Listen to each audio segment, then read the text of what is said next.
Hi guys, मैं हूं मोहित मिश्रा और आपका एक बार फिर से स्वागत है मेरे चैनल एमपीपीएससी क्रैक्ड में।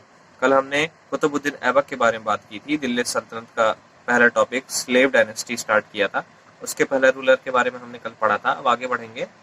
ऐबक का जो बेटा था वो था आराम शाह और उसकी एक बेटी थी। उसकी शादी उसने अपने ही एक स्लेव इल्तुतमिश के साथ की थी। तो जो ऐबक के बाद आराम शाह राजा बना था और आराम शाह जैसा कि नाम है उसका, बहुत आराम करता था, विलासी राजा था, है ना। तो जो ऐबक का सन इन लॉ था, दामाद था इल्तुतमिश, उसने आराम शाह को मार दिया और खुद राजा बन गया। इल्तुतमिश को ही रियल फाउंडर कहा जाता है, असली स्थापक कहा जाता है दिल्ली सल्तनत का, क्योंकि उसने अपनी राजधानी को लाहौर से दिल्ली लाया था और दिल्ली में आकर उसने सुल्तान की पोस्ट को एक्सेप्ट किया था, जो कि ऐबक द्वारा नहीं एक्सेप्ट की गई थी। सुल्तान की उपाधि ले ली थी उसने। इस वजह से उसे असली स्थापक कहा जाता है दिल्ली सल्तनत का। लगभग 1221 की बात है। मंगोल रूलर चंगेज खान, जो कि हर देश में हमला करता था और अपने दुश्मनों से बदला लेता था, उसने ईरान के राजा जलालुद्दीन मंगबरनी पर हमला किया। उस समय जलालुद्दीन ने इल्तुतमिश से मदद मांगी और इल्तुतमिश ने मंगोलों के डर से उसकी मदद अस्वीकार कर दी।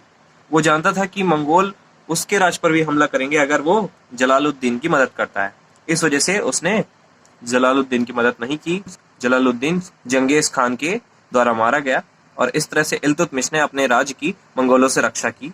तो कुछ समय के लिए मंगोलों ने दिल्ली पर आक्रमण नहीं किया और इल्तुतमिश ने इक्ता सिस्टम चलाया था। इक्ता सिस्टम एक टैक्स सिस्टम था। कर लेता था लोगों से, गांव के जो भी किसान होते थे उनसे इक्ता वसूला जाता था और हर गांव में एक इक्तेदार होता था जो कि हर गांव से जो भी कर होता था उसको वसूलता था और सारा धन सीधे इल्तुतमिश के खजाने में जाता था। इल्तुतमिश ने 2 प्रकार के सिक्के चलाए थे।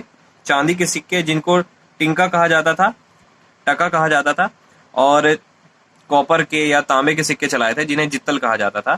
जो सिल्वर कॉइन होता था, चांदी का सिक्का, वो लगभग 175 ग्राम का होता था। और जैसे कि आप जानते हैं कि तराइन के पहला और दूसरा युद्ध मोहम्मद घोरी ने पृथ्वीराज चौहान के साथ लड़ा था। जो तीसरा युद्ध था तराइन का, जो कि 1215-16 ईस्वी में लड़ा गया था गजनी के राजा यल्दोज और इल्तुतमिश के बीच, जिसमें इल्तुतमिश जीत गया था। इसके बारे में ज्यादा जानकारी तो मुझे नहीं मिली, लेकिन जितनी मिली है उतनी बताई है मैंने। और इल्तुतमिश का युद्ध गजनी के पास के एक इलाके में हुआ था जहां पर नजीरुद्दीन कुबाचा राज करते थे, जिसमें कि इल्तुतमिश जीत गया था। और जो नजीरुद्दीन कुबाचा थे उन्होंने हार के बाद सुसाइड कर लिया था। इंडस रिवर में कूदकर जान दे दी थी उन्होंने।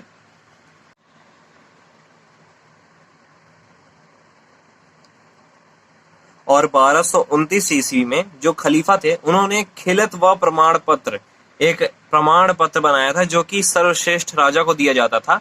खिलत व प्रमाण पत्र से कहा जाता था और ये खलीफा ने इल्तुतमिश को दिया था और उसे सुल्तान आजम के नाम से सम्मानित किया था। आइए अब निर्माण कार्यों के बारे में, कंस्ट्रक्शन के बारे में बात करेंगे। क्या क्या उसने बनवाई थी, कौन कौन से टॉम बनवाए, कौन कौन से मस्जिद बनवाए। इल्तुतमिश ने जामा मस्जिद बनवाया था जो कि इंडिया का फेमस मस्जिद है, और उसने सुल्तान गढ़ी का किला बनवाया था दिल्ली में। नजीरुद्दीन महमूद की याद में, जो कि एक बंगाल के कमांडर थे, सेनापति थे, जो कि शहीद हो गए थे, उनकी याद में उन्होंने दिल्ली में एक मकबरा बनवाया था। और क्योंकि उन्होंने कई मकबरे बनवाए थे, इस वजह से उन्हें फादर ऑफ टॉम्ब भी कहा जाता है। और उन्होंने अतरकिन का दरवाजा बनवाया था जो कि राजस्थान में नागौर में है। और उन्होंने खुद का एक टॉम्ब बनवाया था, खुद का एक मकबरा बनवाया था जो कि कुतुब मीनार के पास में ही है। और एक और इम्पोर्टेंट बात, मिनहज ए सिरज नाम के एक लेखक थे जिन्हें देश निकाला दे दिया गया था। तभी इल्तुतमिश ने उन्हें अपने राज्य में रखा और उन्हें संरक्षित किया था। और मिनहज ए सिरज ने इल्तुतमिश के बारे में कई किताबें भी लिखी थी। सो फ्रेंड्स, आज हमने शमसुद्दीन इल्तुतमिश स्लेव डायनेस्टी के एक इंपॉर्टेंट रूलर के बारे में बात की। कल आगे बढ़ेंगे और रजिया सुल्तान के बारे में बात करेंगे। सो गाइस, आज के लिए बस इतना ही। जुड़े रहिए एमपीपीएससी क्रैक्ड से।